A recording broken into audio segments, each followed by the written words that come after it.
পিট হেগসেথের মতো যোগ্য ব্যক্তির ওপর অভিযোগের বোঝা তুলে দেওয়াকে হীনমন্যতা বলে মন্তব্য করেছেন রিপাবলিকান সেনেটর মার্কওয়েন মুলিন।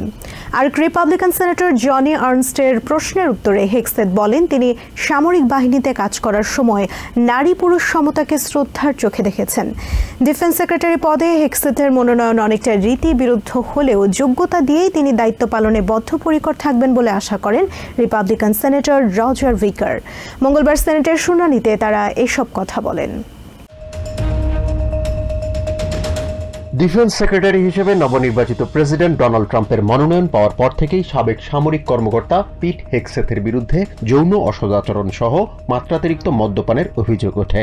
মঙ্গলবার সেনেটের শুনানিতে এসব অভিযোগ থেকে নিজেকে নির্দোষ দাবি করেন হেগসেথ। সেনেট আর্মড সার্ভিসেস কমিটির চেয়ারম্যান সেনেটর রজার উইকার হেগসেথকে ট্রাম্পের মনোনয়ন পাওয়া যোগ্য ব্যক্তিদের মধ্যে একজন বলে মন্তব্য করেন।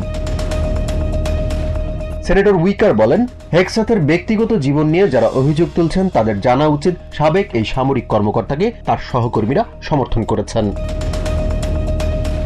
পরিবর্তিত বিশ্ব ব্যবস্থায় দেশের নিরাপত্তাকে অগ্রাধিকারের ভিত্তিতে দেখতে হেগসেথের মতো সাহসী এবং অভিজ্ঞ নেতৃত্ব প্রয়োজন বলে জানান রিপাবলিকান সেনেটর মার্কওয়েন মুলিন। হেগসেথের বিরুদ্ধে মদ্যপানের অভিযোগ আনা সেনেটররা মদ্যপান করে সেনেট শুনানিতে এলেও তাদের বিরুদ্ধে কেউ কথা বলছেন না বলে অভিযোগ করেন সেনেটর মুলিন।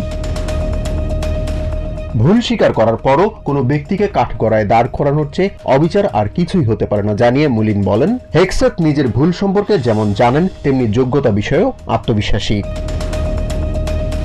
এদিকে রিপাবলিকান সেনেটর জনি আর্নস্ট পিট হেগসেথকে প্রশ্ন করেন সামরিক বাহিনীতে নারী পুরুষের মধ্যে বিভেদ সৃষ্টিকারী কোনো পদক্ষেপ নেবেন কিনা। উত্তরে হেগসেথ বলেন, সামরিক বাহিনীতে কাজ করার সময় নারী পুরুষ সমতাকে শ্রদ্ধা করেছেন এবং আগামীতেও একই দৃষ্টিভঙ্গি নিয়ে কাজ করবেন। সামরিক বাহিনীতে নারী সদস্যদের উপর যৌন সহিংসতা এবং ধর্ষণের বিরুদ্ধে কোনো অবস্থান নেবেন কিনা এমন প্রশ্নের উত্তরে হেগসেথ বলেন, এসব অভিযোগ খতিয়ে দেখতে সিনিয়র কর্মকর্তা নিয়োগ দেওয়ার বিষয়ে আলোচনা করা হবে। অন্যদিকে রিপাবলিকান সেনেটর টম কটনের প্রশ্নের উত্তরে নিজেকে খ্রিস্টিয়ান এবং ইসরায়েলের স্বাধীনতার পক্ষের একজন বলে দাবি করেন হেগসেথ। জাহান মিথুন, TVN 24 নিউজ ডেস্ক।